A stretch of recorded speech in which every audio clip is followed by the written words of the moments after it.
12-13 বছরের বেশি হবে তো কম নয়, সপরিবারে একসাথে ঘুরতে যাওয়ার একটা সুযোগ পেয়েছি। সেই সুযোগটাকে কোনো মতে হাতছাড়া করা উচিত? আমার তো মনে হয় না। যাদের বাবা এরকম কাজের সূত্রে ছুটি পায় না, তারাই এই ব্যাপারটা বুঝতে পারবে যে কতটা আনন্দের। পুজোর সময় বা যে কোনো অনুষ্ঠানে আমরা পাই না বাবাকে, সেই সময়টাই হয়তো কাজের প্রেশার অনেক থাকে।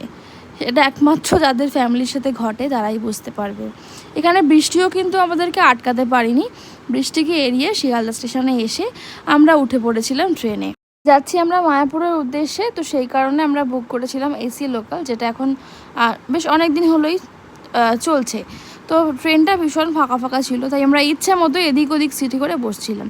বাইরে বৃষ্টি হওয়ার কারণে আর ভেতরে সেরকমই চিল এসি, তার জন্য আমার ভীষণ ঠান্ডা লাগছিলো।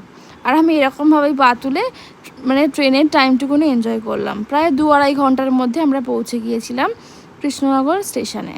সেখানে গিয়ে ওই একই অবস্থা, বৃষ্টি আর হাতে আমাদের ছাতাই ভরসা। সেইভাবেই ব্যাগ কাঁধে নিয়ে ছাতা হাতে নিয়ে আমরা যাচ্ছিলাম টোটো অটো ধরার উদ্দেশ্যে। অটোতে ওটা উঠে গেলাম, কিন্তু তখনও দেখছি বৃষ্টি পড়ে যাচ্ছে মুষলধারে। কী আর করা যাবে, দেখা যাক কতটা ভগবান সাথ আমাদের দেয়। তো আপাতত ভিডিওটা এখানেই শেষ করলাম। দেখা হচ্ছে নেক্সট পার্টি। বাই।